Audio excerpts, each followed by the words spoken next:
To have a good harvest, one must plant good seeds and must also use the right kind of fertilizer.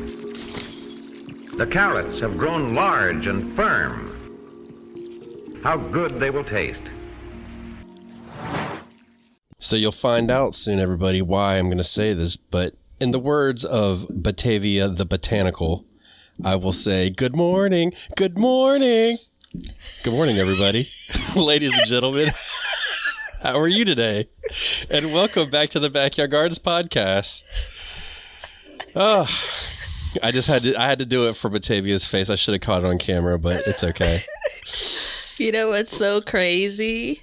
This is what happens when you share something with people that are close to you and then they basically expose it to the world. I actually opened a video recently with that same greeting, and then day 2 it was like I'm fumbling and dropping stuff, and it's just like a pitiful good morning. Good morning, everybody. Welcome back to the Backyard Gardens podcast, your source of gardening everywhere you go, anytime, any place, every week. Boom, there it is. Okay, we got something serious to talk about today, and that's why I opened it up very lighthearted. We're going to do it. We're going to play a game, and it's going to be a scenario type situation, I believe. And so the backstory behind this is Batavia the Botanical and young Ben were recording. I'm going to I can't help myself. We recorded a podcast recently that we didn't like, so we threw it away. But in the process of this podcast, we were Googling some stuff. You know, we were asking the doctor, and we came up with something that really spoke to us and the struggles that people can have within a garden. And so the question is basically, as we talk about this today, think about what you would do in this scenario, in these scenarios that this individual is unfolding. We're not going to divulge the website, the comment, or the person's name or anything, but we do have the comment here. And it wasn't on one of our things, so on one of our platforms. So don't look for it there. But it's very interesting. Wouldn't you say, Batavia? Very interesting thought process to go through. I'm convinced this person is a listener and we just don't know it. I hope they are. I really do, because I think we're going to help them. If you're the listener, you'll know today is your day. Yeah, the inspiration is come directly from you. No, it's, I appreciate you noting that, we try to police, for lack of a better word, the episodes and making sure that we're pushing out quality, baby, right? So that's our intention. And the episode that young Ben mentioned just didn't feel right. But coming out of this, it was kind of like we had the pieces, right? And so that's what led to this episode. And, I've been thinking about it because it's been like, a week and a half or something. Yeah. And this person, it could be like the poster child for the troubled gardener, right? And I think a part of what we do often is we look at a particular problem and we talk it through, but this person had a hurricane of problems. So they thought, right? So yeah. I'm actually looking forward to kind of, breaking this piece by piece and talking it through, because I think it's going to resonate with a bunch of y'all. Yeah. And just so you know, this, as of right now, we have all of our fall seeds in the shop and available for you. So please check that out. The link is below. And also consider becoming a subscriber and helping support the show. We'd really appreciate it. And when I say subscriber, I mean Patreon or Apple subscriptions. I know that can be very misleading, but it does help support the show and keep us on the air so we can continue to record episodes and then throw them in the trash and then redo them. That's just how we do it. We like double the work. Or more specifically, you can see if Batavia the Botanical it's caught on. I'm in. Actually gets these seeds started for fall. Like, if there is no excuse, like, this is the time. So by the time you hear this, I should have grow lights like in an attic somewhere, because I'm trying to figure out which place is the best place in my house. And there should be some things growing.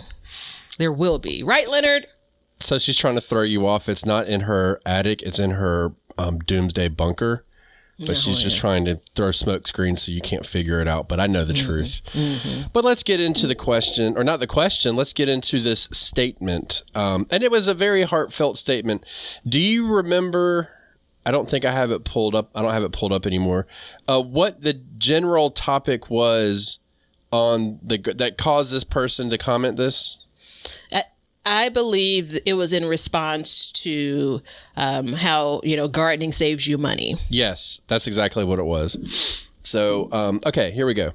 So, in quotes, tried to have a garden in Texas just for fun during COVID. No care about cost. Put seeds in raised beds. Died in late spring frost. Summer plants died in August no matter what I did. They just fried. Got a few things from September to mid-November, but many plants still bolted or were bitter. First frost killed everything again. Next spring, planted later. Rain killed everything. Planted again. Bugs were voracious.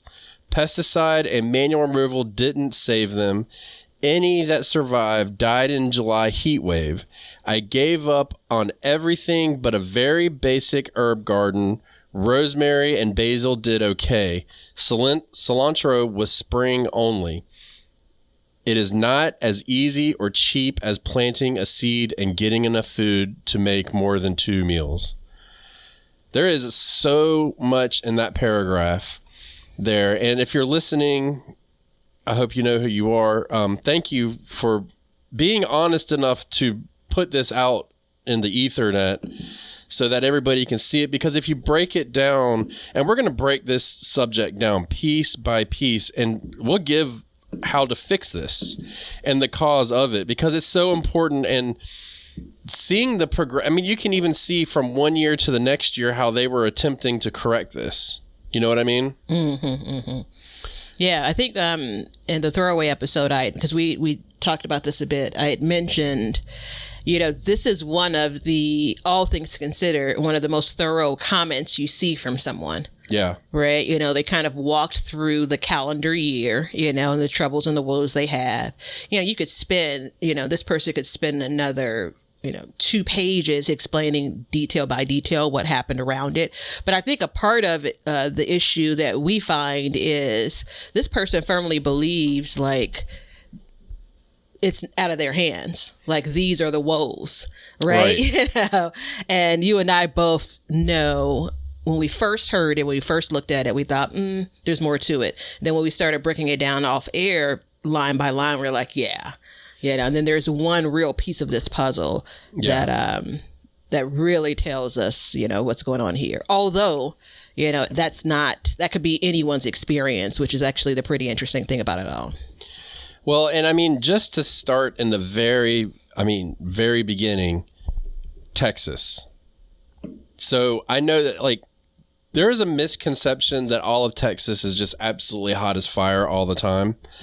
But and because I do a lot of the seed starting charts, since I'd started doing the seed starting charts for people, which if you want one, you can use the email address below to inquire for a small fee. But I learned a lot about growing in the United States. And one thing that I learned are people are clumped in areas, right? So it's like you have this big state, but there's not a whole lot of people in sections of the state, right? So I'm assuming that they're in your standard, Austin, Houston, Dallas, somewhere in that quadrant area of Texas. Texas, yeah. And so what I know is that it does get very hot down there. I've spent some time in Texas, and I know our listeners are like, you're damn right it's hot down here. It's go big or go home, man. And it's true. So thinking that, and you're getting into gardening, we got to think, okay, heat's coming. But what do we also have to take just for fun during COVID? Well, we know that COVID really started in April. That was like when everything shut down. So we have to go from the time period of April to, let's just roughly say June, that garden was created. And that's a really hard time to start a garden. And if I could give anybody one piece of advice starting a garden, I would say start it in winter, because you're going to catch that perfect season. They basically, I'm assuming, and this is an educated assumption, got it started at, I think, one of the worst times. Yeah. I mean, April, May, June, even, we can assume that this person started to set things up, because even when things, kind of the murmurs of COVID were in March, then April is like, oh, shoot, we're shutting things down. You kind of think this person just didn't run out and say, I'm going to start a garden, right? So that spring and early summer, and while all parts of Texas aren't, kind of as hot as where all the time, let's assume that this person did live in a pretty warm place. I mean, to be quite frank, starting a garden in Chicago in June for the first time, it's a tough row, so let alone in Texas. So yeah, it's the not the most ideal time, but you take the scenario, we weren't in a kind of normal time in our lives either, right? So we're both giving a pass of sorts, but that doesn't mean that the garden gods are going to say, we'll put a cloud over your garden and we'll keep things cool for you. That's not how it works. And if you're an astute listener and you have a photographic memory that goes by, well, not photographic because you were listening, but anyways, the next sentence says, they put seeds in raised beds and died in a late spring frost. So I can speak directly to this because I live in a heartbreak zone. And what that means is you look like you're in the clear. And then all of a sudden, you get that final frost just like that. And that's a heartbreaking frost. But the key is experience will teach you to expect this over and over. You know what I mean? Like it'll teach you. And I mean, knowing your last frost date and first frost date are like key dates to understand. And we've said this many times on every platform we have, and as much as people don't like to hear about weather, it's so important because your trends and your climate for your area. And so as a gardener, we are tuned in more to these than the average person, I believe. Wouldn't you say? I would hope so, yeah. We expect to get a last frost. Like here, it's April 1st. We know we can get one on April 15th. It's a very small chance, but it is possible. So when that happens on April 15th, I look at it, I'm like, well, of course it happened. But other people, I just can't believe it's a frost today. Just can't believe it got that cold. So it's like one of those things that like you tune in and you know it. You know what I mean? Yeah, definitely. But I think this is the, the message behind the text, right? So late spring frosts. And to be fair, I mean, we're assuming 2020. It could have been 2021, right? But either way, you look at this and say, what were they planting that basically it was what they're describing is a killing frost. Right. Right. So the seeds that had germinated and were growing, they're saying that all things died. So you and I both know that, look at all of the seed instructions. When you talk about spring crops, again, spring crops, cool weather crops, the recommendation is to plant them in advance of your average last frost date, because the understanding is that many of these crops can handle it. And thrive in it. Yeah. So the question becomes, what seeds do they actually plant? Right. I mean, are we looking at tomato seedlings? And the assumption would be, as far as my experience, and I mean, as you guys as gardeners, as a listener, I know that, my first garden was tomatoes, peppers, squash, eggplants, your usual suspects. I wasn't really getting into the cabbages and broccolis and stuff at that point. So you can assume, and we look, let's be honest, we're going to have to do a little bit of assumption here. We don't know the whole story, but based on what we're reading, educated guess would be that they planted the wrong things at the wrong time. So if you would rewind and say we were going back and we were planting lettuces and cabbages and radishes and turnips and broccolis and collards, like all of those things would not only survive that frost, but they would thrive during that scenario. So we see that if you're having these issues, like these are the steps that you take to diagnose each one of them. And this is some of the challenge that we all face when communicating over the internet, because I mean, this person's using terms like frost and not, they didn't say they got a freeze, right? So you and I are assuming that they're talking about a true frost and not a freeze. But the next sentence, if I may, talks about summer plants. So again, it seems like the person's making the distinction. You know, it could be that they're thinking about, hey, I planted it in the summer and these are summer plants. Yeah. You know, but they're saying that they died in August no matter what they did. They just fried. August in Texas, some part of Texas. Yep. And so like I just looked at the Texas weather. I think I looked at Houston and it's 94 degrees today. That's going to be really hard for most plants. I know on my YouTube channel, Sandy Bottom Homestead, I've been getting some comments recently, and a lot of people like in Arizona, they've pulled up their gardens at this point. And the only thing they're growing, which is very important to hear, because when I, excuse me, when I think of Arizona, I think hot, which for, you know, obvious reasons, okra, sweet potatoes, and I believe corn are like the suspects there that like people... Multiple comments have said, like, I pulled up everything except for those. And then they will replant again as it cools off. So you know that these people have an understanding of their climate and what grows well in that area. So I've experienced the same thing where in my area, it would be those crops, but also black-eyed peas, Seminole pumpkins. Those are my big go-tos for summer. So I understand that, but it takes time in the game to do that, right? Yeah. So, and then the other thing too is cool your garden down, you know, but some people may not want to go to that extreme. And let's face it, adding shade and trying to cool it down, I think it's an extreme part of gardening, don't you? I do think it's an extreme part of gardening. I think that, you know, generally speaking, some people grow it that way as a standard. And then some people make the adjustment when they have the unusual or unseasonably warm weather, right? You know, so we are getting into like, you know, in 90-degree temperatures in like mid-June in Chicago. And to be quite frank, that's a surprise. I remember a heat wave in June in 1995. Gosh, I'm dating myself.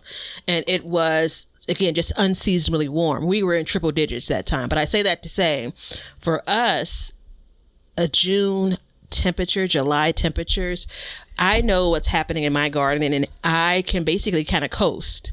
Yeah. When I have those kind of blips where things creep up, I don't think it's necessarily extreme to try to hold on for a couple of days, you know, but I've seen gardeners like in California that will, you know, as a standard, have shade cloth in their garden for much of the summer. Yeah. You know, and I think that is extreme, but I think that person's also committed, you know, so extreme doesn't have to be extreme. Sports aren't a bad thing.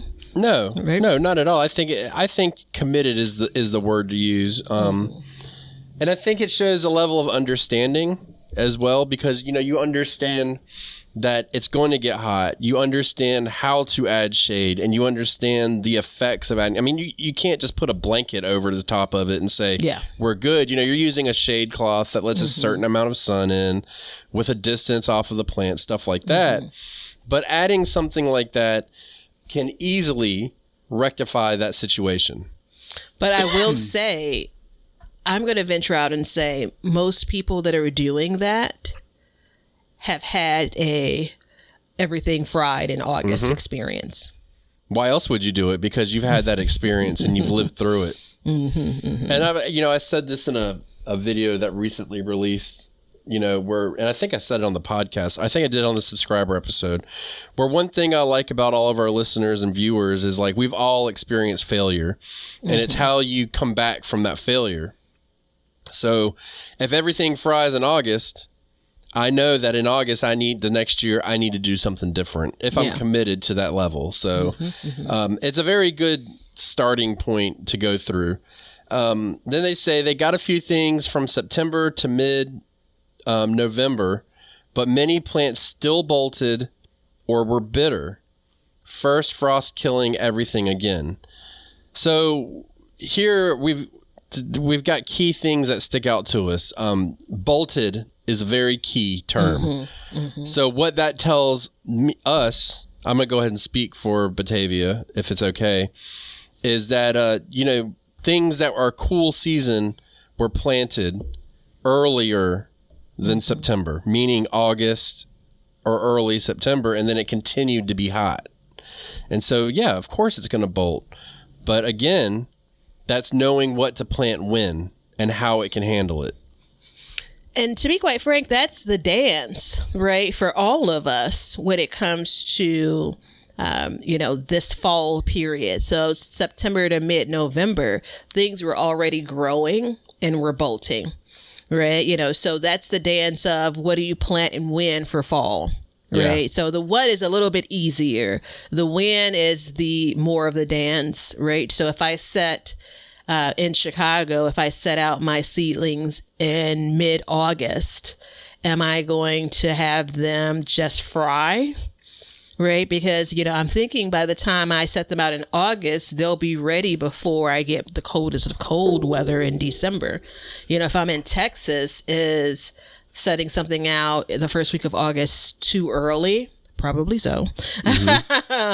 Especially if it's things that are likely to bolt. So leafy greens are a lot of the things you're talking about that are going to bolt, heading vegetables, right? So this person isn't talking about tomatoes and peppers and cucumbers. No, they're talking about lettuce, broccoli, cauliflower, spinach.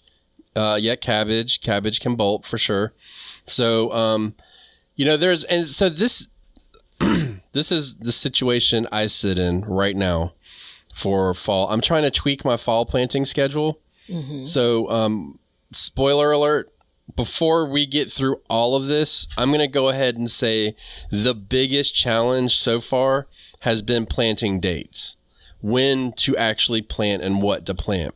And so I'm going through that for my fall garden myself, where I plant cabbage, it does good, it goes dormant, and then I'm harvesting cabbage in February or March. I'm starting to harvest my cabbage that I planted in the previous fall. And so what I want to do is I want to eliminate that gap and have it spread out so I can get some harvest by Thanksgiving-ish, and then have a portion of them also doing what they typically do. So I am in the process of tweaking it myself. And so the question that I've come across is, one, if I'm going to plant earlier, which is going to be the key for me, right? Obviously, you have to plant earlier. There's no other way around it.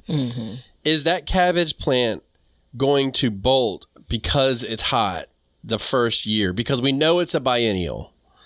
We know that cabbage, for instance, is a biennial. So if I plant a seedling, let's say in August, and it's hot, is that going to bolt? There's only one way for me to find out. Yeah.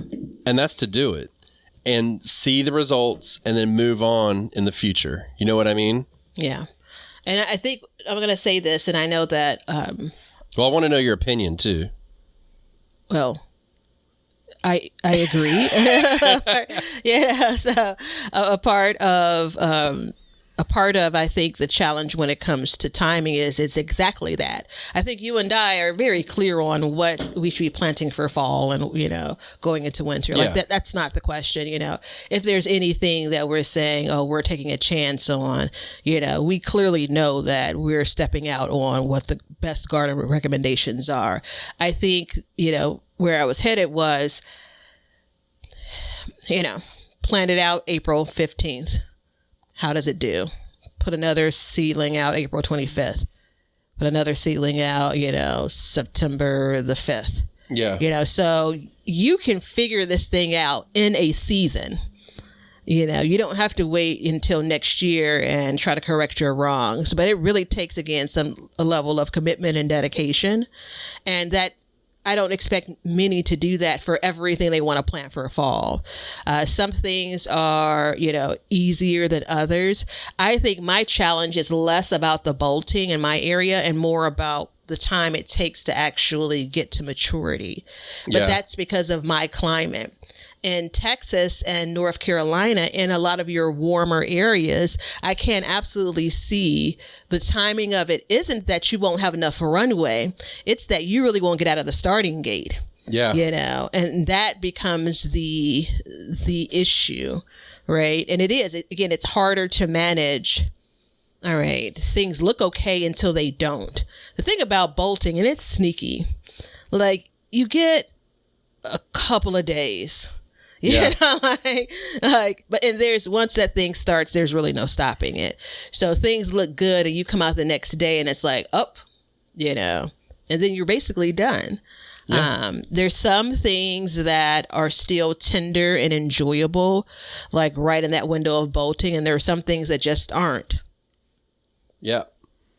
And that's exactly right. And I mean, the thing is, one of the most searched questions is, how do I stop my plant from bolting? Mm-hmm. And newsflash, the way to stop it is to prevent it.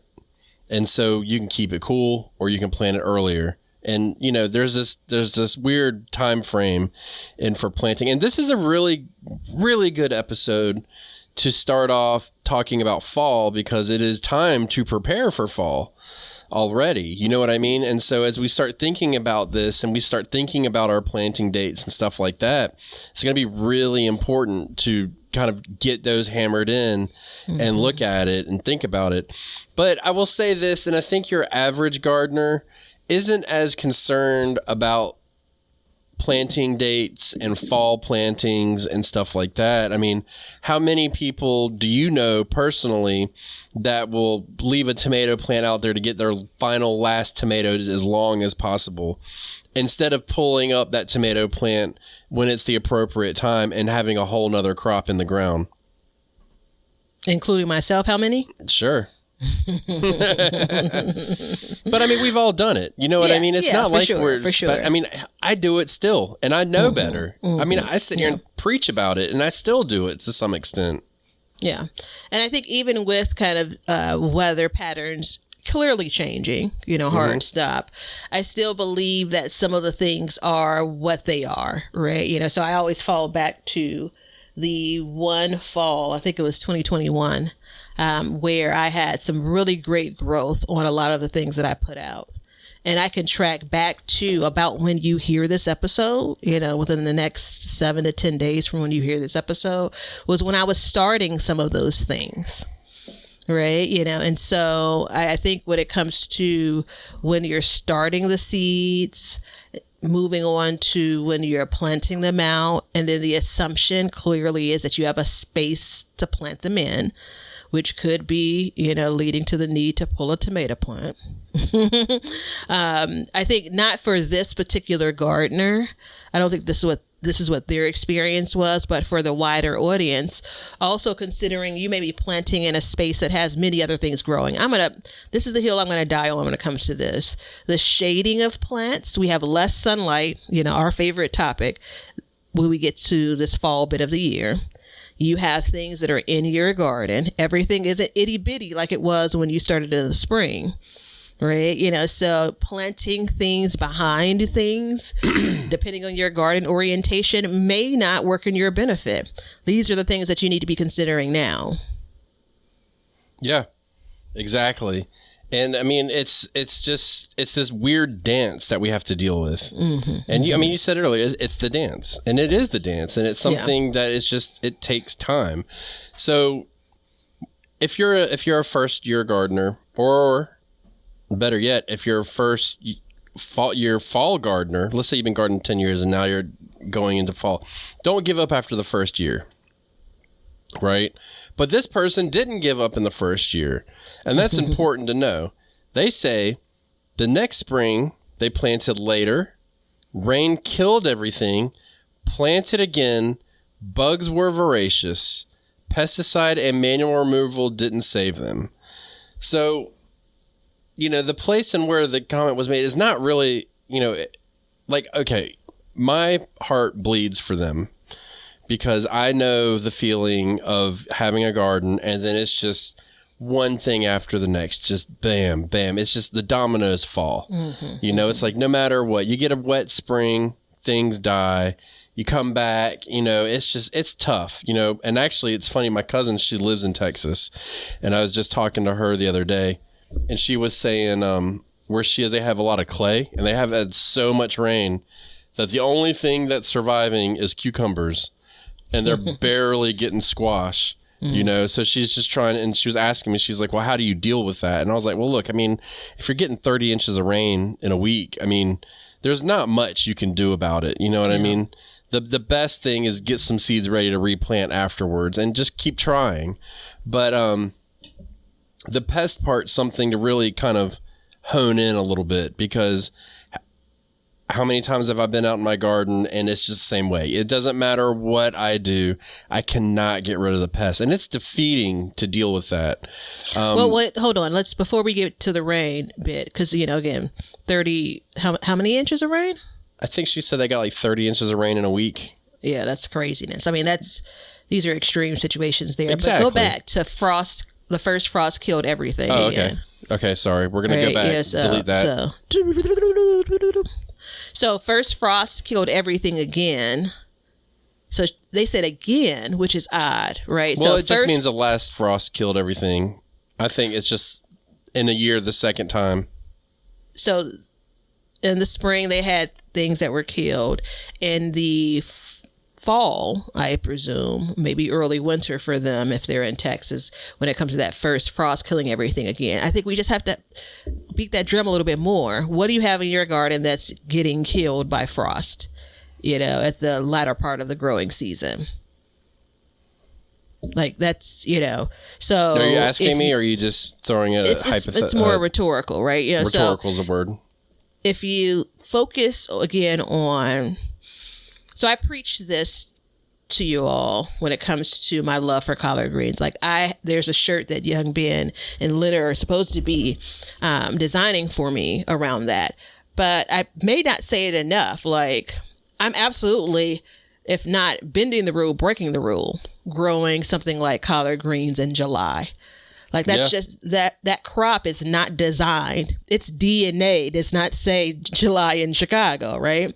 And I look at that and I say, I only do it because I've been able to do it, right? If I had tomato plants that were successful in December, guess what I'd be growing in December? Tomato plants. Yeah. But every time I've had a frost, guess what happens? Tomato plants are killed. So I'm not attempting that. So if I look at this person and they're saying that first frost killed everything again, it makes me question what they learned in that spring, if they still had vegetables in the garden that were sensitive to frost. Yeah. And it's highly possible. You know what I mean? And if you just put yourself into that time period. Mm-hmm. So all of a sudden you wake up one day, you can't go out of your house. We all lived it. We know what happened. Mm-hmm. We don't have to relive it. But the first thing you think is, well, I don't have anything to do. Let me start a garden. And so you just kind of blindly jump into it, right? And a lot of people did that. We got a lot of listeners and subscribers from people that did that. They have since grown into being full-fledged gardeners, and, hats off to them. It took... One side note is it literally took the world shutting down to really push people into doing something like that. And a lot of people found a lot of joy out of it. But if you just jump right into it, man, I remember when I had a garden, I had no clue. I knew that a frost would kill, but what I didn't know is that a frost didn't have to kill. Like, there were things that could survive. I did not have any clue about that. And it took me many, many years to understand that. And when I had my first adult garden, that was in Massachusetts. So, when you got a frost, you got a frost. It was not a joke. Just like in Chicago, I'm sure. It's like, when you get a frost, it's game over. Yeah. You know what I mean? Where here, it's totally different. It's we got a frost today and it's 80 degrees the next day. Yeah. And let's be realistic.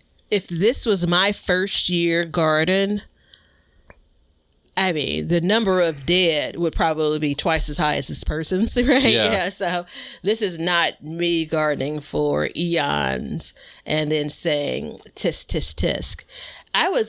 We were talking about this the other day. I was in 2019 sowing things in October, like, oh, look, it says, seed to harvest in 30 days. Yeah. And I'm sowing it in October, and like, I'm going to put some plastic over it. I'm sure there's a whole, maybe I removed it, but there was a video online on YouTube where I'm sowing things and I'm looking at the germination, and it's probably the shadiest, now in hindsight, the shadiest part of my garden. And guess what happened? That end of October frost came.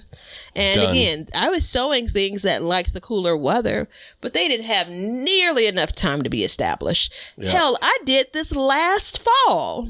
I sowed spinach last fall. The frost didn't kill it because it's spinach. But guess what happened? The recommendation for that particular variety is to cover it with plastic, and with the expectation of it being a spring harvest. And I didn't. And I got very spotty spinach. Right. But like, you also better. kind of expected it a little bit at that point, well, too. Yeah. I knew what I didn't do. And in turn, I knew that it was a very good chance that minimal spinach, if any, would come back in return. Yeah. But once and that's where the experience kicks in, that can kind of help you and be like, well, I gave it a shot. You know what I mean? And next time to start earlier.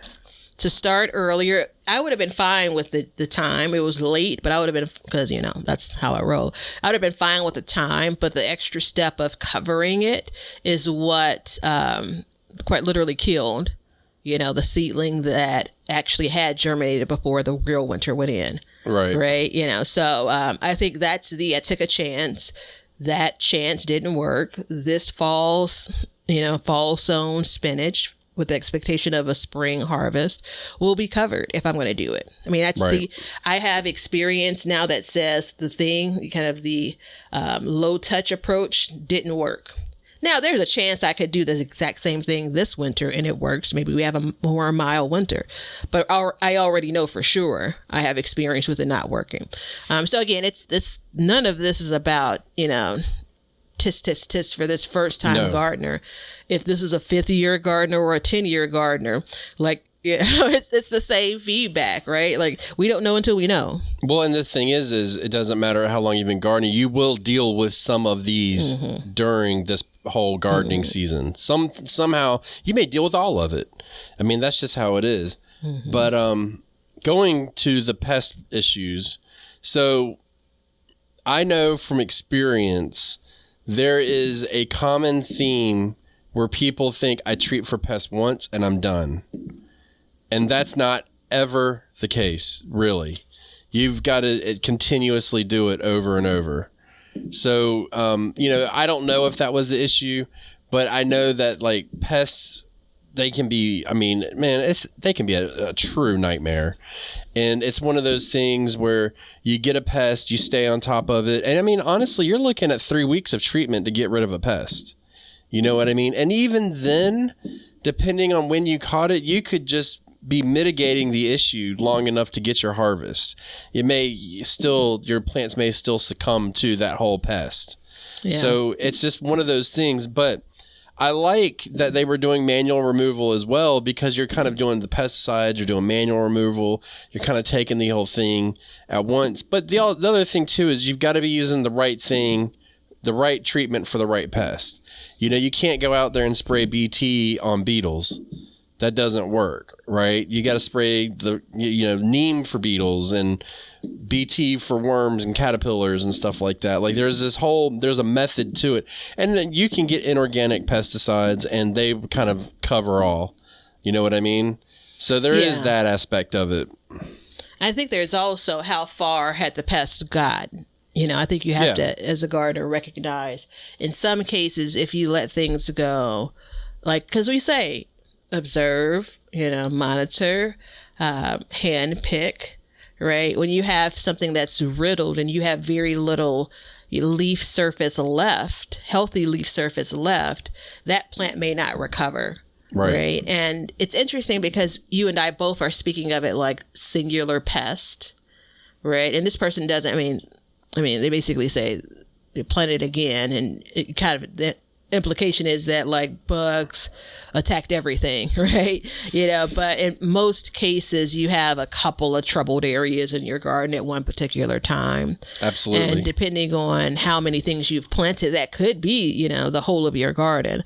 But that's a part of the challenge. Like, how do you manage everything else? And now you're faced with pests. I can say I agree. It appears to me the biggest misstep that people make when treating for pests, and this is just putting together context clues from things that I read and see on the interweb, is one time, or maybe two times, and they feel like, okay, I got things under control. That's not the life cycle of most pests. So no, it's a minimum of 3 to 4 treatments. Mm-hmm. And then you mix in rain depending on what you're using. Yep.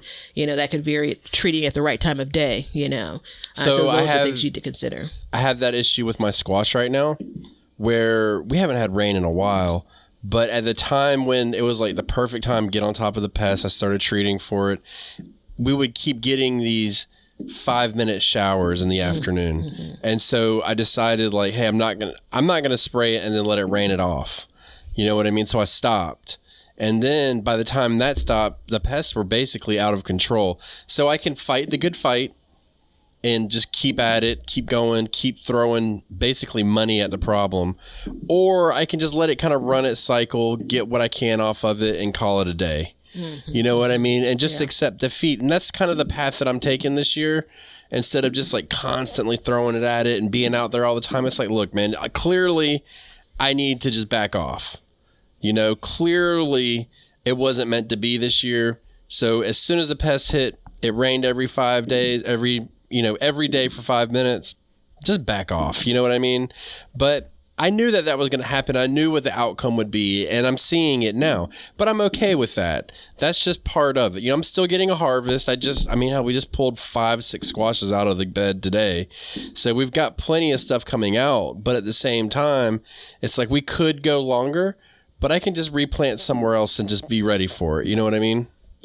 Yeah, I think that, and not specific to this particular gardener in this scenario, but to all gardeners, there is a part of the patience and the comfort with diversity in your garden.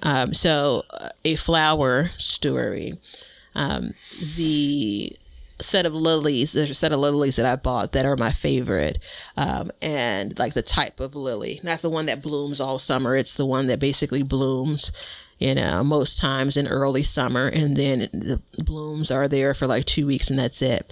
I remember being frustrated after I had bought them, planted them, and then learned that they weren't going to continue to bloom. Right. And now, this is many, many, many years ago. Now I have a neighbor that it's one of his favorite flowers. And sometimes I'll see the wife and husband together. Sometimes I'll see one and not the other. So this spring I've seen the wife more. And so I'll say, well, don't forget to tell your husband. Well, I say his name, but don't forget to tell your husband that the flowers are coming. And so I happened to see him today. And we both are like, all right, we're going to enjoy them now. We got another week and a half. Yeah. And then that's it. Right. So it's not disappointment that either of us are experiencing. It's anticipation. And then there's a joy around it. And then we move on to the next flower. Now, a lot of these vegetables, the intention is for them to continue to produce. Right. So it's not exactly like this particular lily, but you can still take that same approach. My mom's neighbor is growing century plants, and they bloom every 50 or 100, I know they're called century plants, but I think it's every 50 years, and then they die. The plant is 8 feet tall and about 10 feet wide, and it looks like a giant asparagus, and it's growing all the way up this year, and it's going to bloom, and then the whole plant dies. So they've anticipated this for 50 years, I think, to watch this plant bloom. I always think about, remember the Dennis the Menace movie? Mm-hmm, mm-hmm. And, they had the garden party and he's waiting for the plant to bloom at the full moon and all that. And it's like, if you haven't seen it, you should definitely see it. It's a great movie. But Dennis the Menace messes it up. turns his head, plant blooms, and he grew it for, many years and lost it. So it's like, yeah, you have this anticipation period for it. So I respect that. But we got sidetracked on flowers. We can't do that. The connection is in the early years, I was disappointed. Okay. It was the frustration. It wasn't just the first year where I saw like it die. And I can't remember. I mean, we're talking like, this is probably 10 years ago. I can't remember if I went to the interweb then and said, why is this thing, not blooming? And I probably just looked back at the tag, you know. But either way, it was a couple of years where I just had frustration around it. And it took I kind of matured as someone that was growing flowers. And I also had other things in my garden. In those early days, there were only a handful of flowers. And we're talking perennials. And we've talked about this before, the expense of perennials. So you've invested in this. And I invested in it thinking I'd enjoy it the entire season. But guess what? But then again, at some point, I made the transition. So I bring it up because first year gardener, 5 years into it, there's no like set time to say that, all right, now you accept that pests have killed your plant and you are able to move on. That happens when it happens for you, Yeah, a dear friend of mine, she had a whole garden of lilies. Loves them. But same thing as you. So this year we gutted it. And I told her, I said, look, leave a section of lilies that you enjoy, but let's plant stuff that will bloom periodically throughout the year so you can enjoy them more. And she's really enjoyed it this year. She's gotten more enjoyment out of it because the lilies I think they've just finished blooming, but she's got other flowers to enjoy at the same time. And it's the same with vegetables. I looked into planting bulbs when I was going to do a big bulb garden. And I started looking into it and like the timing of it, the bloom times and stuff like that. And I was like, look, this is way too much. I'm all set. But then I took a step back and I looked at it and compared it to a vegetable garden. It's the same way. It's the exact same thing when you're trying to time out, like, one of my goals for this year that I've put upon myself is to have a continuous harvest out of my garden or being able to enjoy produce from my garden, whether I've preserved it or not. But the emphasis is on fresh. And so timing everything out is really important. The difference between flowers and vegetables is flowers will, some will do in the spring, some will do in the summer, certain temperatures will do it. The vegetables are all on a timeline. It's all on a basic timeline, 90 days for a carrot, 15 days, 21 days for a radish, 30 days for lettuce, 60 to 70 days for broccoli, 90 days for corn, 100 days for sweet potatoes. So all these things, so you got to work out your timing so you can get your harvest at the appropriate time and get them within that period. So it's really important to do that. And it's the same thing with the pests, though. Going back to that, it's about trying to keep the pests going, keeping them out of your garden long enough to get a harvest, but timing everything out. There's a lot of timing that goes on in this, which is crazy to think about. Well, no, I mean, I think give yourself some grace. There are going to be things, even at this point in your garden season, that you're going to miss the window of. There are going to be things that, you wish you would have grown much more of, right? There are people that use, the method of, all right, I'm going to plant more because I know the pests are going to take some of them out, right? There's a trap crop approach, right? So you look at this and say, each gardener deals with these challenges a little bit differently. You hope that, to be quite frank, that you don't have the unluck of the draw when it comes to this person with season after season, trouble, issue after issue. But it's possible you may, right? And so even if, again, you've had more success than this person, the idea is to take something from what this person has experienced and try to apply where the lesson is for you in your garden. Right. And I mean, when it comes to timing, the biggest thing you can do, honestly, is use the link below to get the Planter app. I mean, it's a great app. It's a longtime sponsor of the show for good reason, because it really does help solve your problem when it comes to timing and even spacing. It has the drag and drop interface. It has all of the individual vegetables in there that you can pick, hundreds and hundreds of varieties that you can go and pick through, read about them, and then you can really get in there and get really deep and figure out your timing for everything. And it's, the benefit of it too is you can use it on your tablet. You can use it on your phone, but you can use it on your PC, laptop, whatever you want to call it. I don't know these days. But that's a really good place because the screen's bigger and you can really get into the nitty gritty for each vegetable and really time it out perfectly. One thing that I do, and I think Batavia does now, well, actually I know she does it in a weird way, which I actually like, is making different profiles or different layouts for different seasons. And as those come in and out, you can go back and look at them. So definitely check out the link below to pick up the Planter app. It'll get you a healthy discount on it. And look, if you don't believe me, go try it for free. And then when you decide you like it, click the link on the next episode and go get it. I mean, it's a win-win. But it's the Planter app, and it's available on the Google Play Store and the Apple Store. Whew, I got stumbled on that last part, but that was a premature beta. It's good reason because it's very useful. Let me give you one more.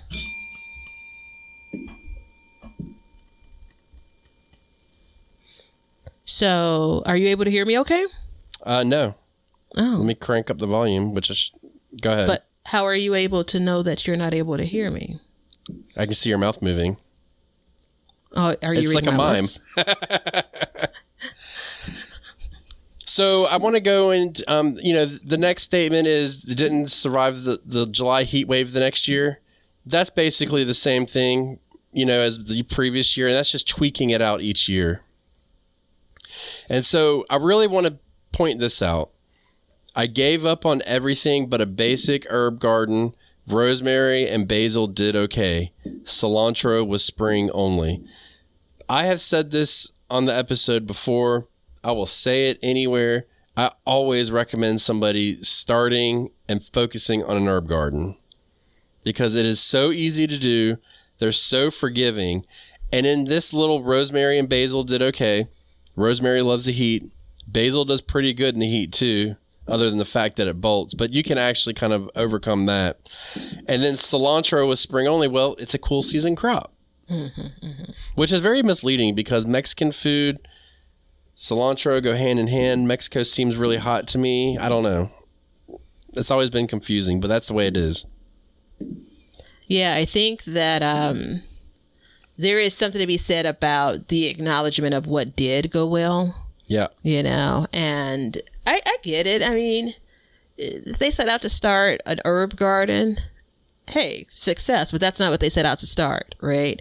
And I do think there's something to be said about kind of throwing, not to say this person did this, but let's just make an assumption, throwing everything out, the kitchen sink, but the kitchen sink out in the garden. This is a throwback to a listener question of the day from some time back. How long do we think it takes to master a particular crop? Right. And I'm sure this person didn't expect to master all of these things, but I'm also sure they didn't expect to have this many challenges. But it does, this last sentence regarding what did do well, clearly there are things that they're able to grow. Right. And I'm sure there probably were a few others that they had a good run at. Again, with a few tweaks, all the things they grow may do better just with a different time, a different method. And I think that fortunately, there are plenty of resources that can help guide you along with that. I do think, I hope that you get to the very last sentence for the person. Well, we will get there, not to worry. We will not let it go unread. Because, let me just read the last sentence and I'll get into it. It's not as easy or cheap as planting a seed and getting enough food to make more than 2 meals. And what I want to say is, first of all, duly noted, because that is correct. But what this shows here, in my opinion, is for somebody who is gardening and is going on and harvesting and preserving and feeding their families, they get it. They figured it out, Going back to your thing about, how long does it take you to master something? Man, I don't think you ever really master something, but what I think you get is the ability to navigate through it. You know, the different issues, the different problems that arise, you know, stuff like that. I don't think mastering is really the word to use. I know it sounds good, but I don't think it's really the best thing. But, you know, it's not as easy, and it can be cheap. Let's be frank. But we've said this before. It's never cheap when you're first starting out. The cost savings come as the years go on and you get better and better at it. Mm-hmm. Yeah, the entry cost can be, let's just say again, it's not cheap, which goes back to the, you know, the question that they were responding to is around normalizing massive gardens to combat shrinkflation. Like, that's the reason why, you know, we connected it to that last episode.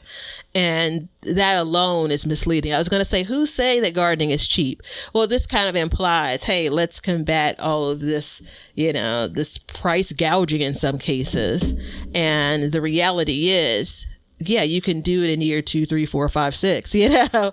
In the first years, there is an entry fee. Not to mention, again, responding to the massive gardens.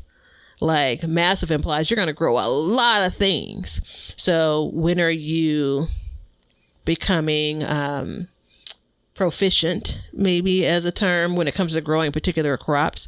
That takes time as well. So yeah. There it is. But we have to get to the question of the day, and there's a reason why, and you'll know very soon. So I'm going to apologize.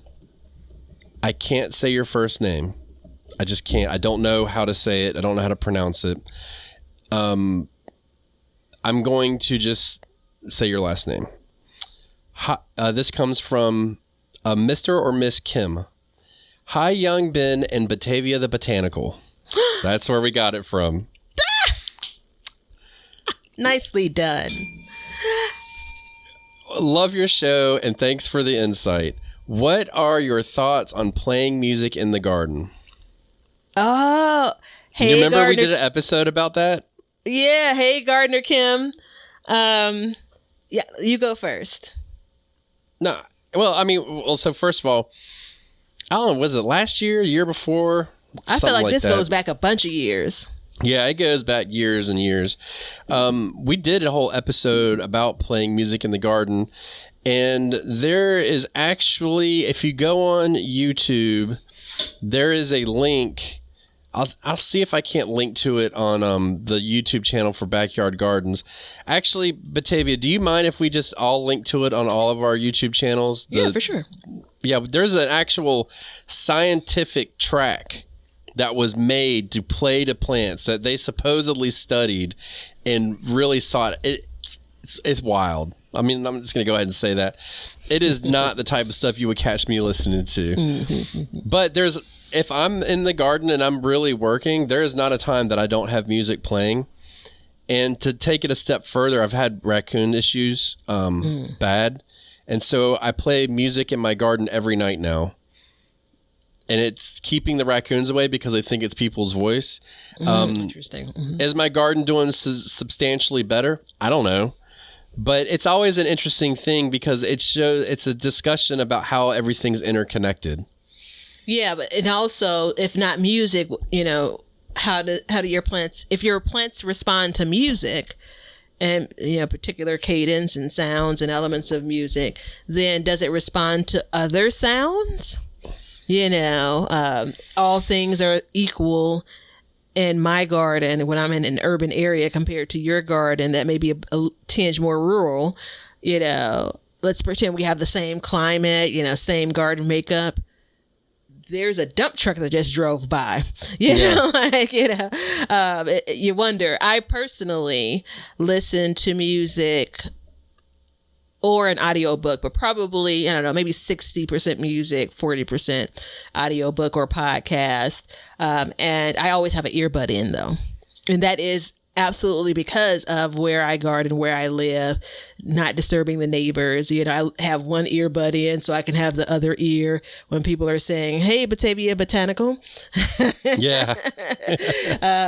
But, you know, I've forgotten all about that episode and the idea of playing music that could be heard by the plants as well. Yeah. Super fun question. It is a fun question. And, you know, it's one of those. So first of all, they definitely tested it and said it made a difference. Like the verdict is there. I don't wear earbuds in my garden. Usually I'll just play music, whatever, it doesn't matter. But there's probably, if you really wanted to do it and say, hey, I want to improve my garden, the way things grow, you probably have to have it like a certain decibel and certain frequency of bass and stuff like that. And I'm not trying to get into that, but if the question is around, does it hurt the garden, which I've not ever thought about it that way, I would say this.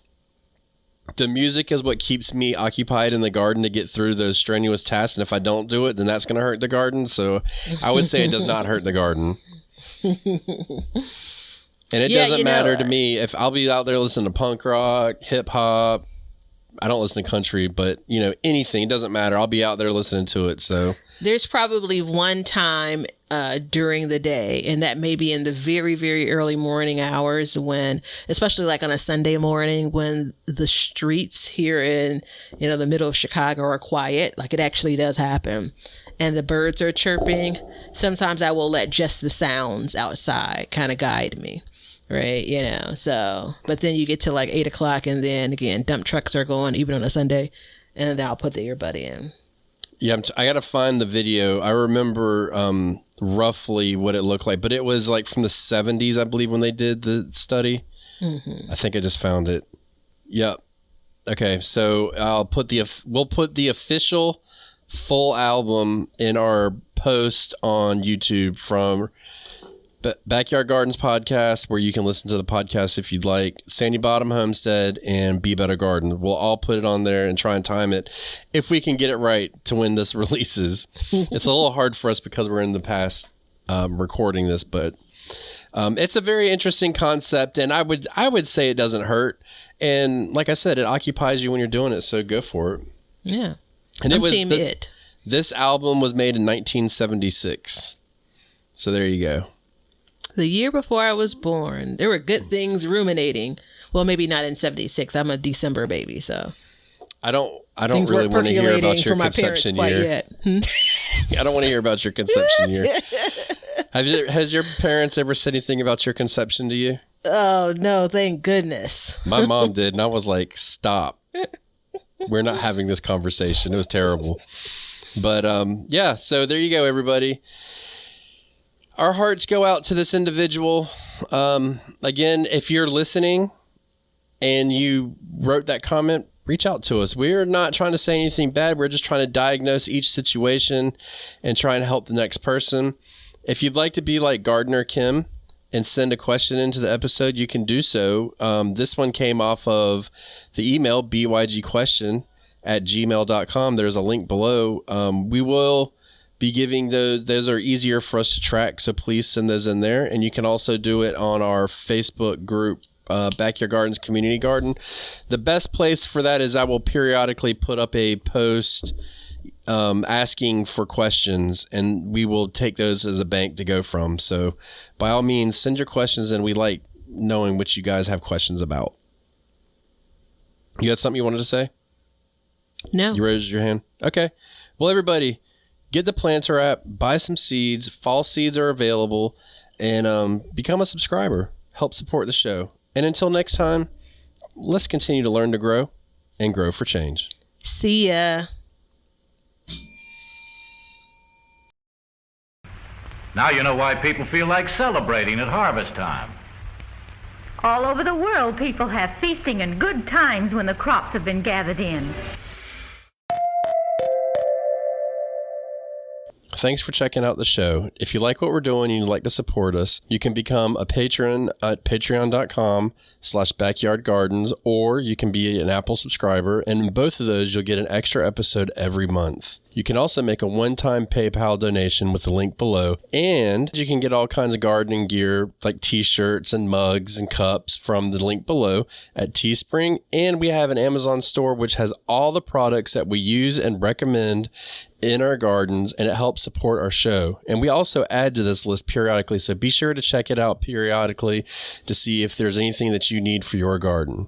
Everything that you do, including a like and a subscribe and even a review, will help us learn to grow and grow for change. See ya.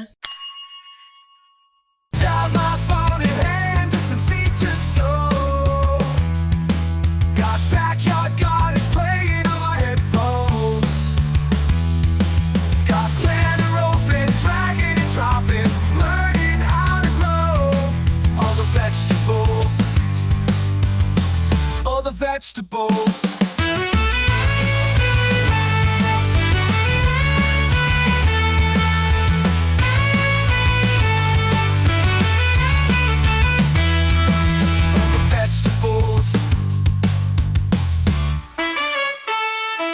Tomatoes and basil, peas and carrots too.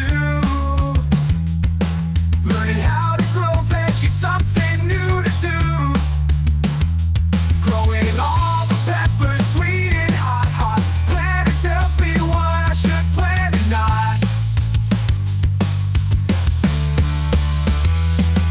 Gonna plant all the vegetables, yeah, all the vegetables. Yeah, learning how to keep pests away.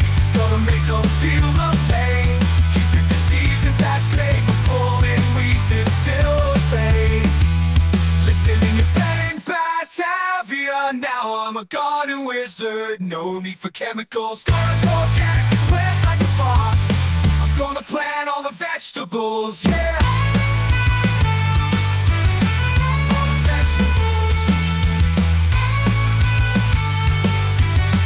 All the vegetables. Eat your vegetables.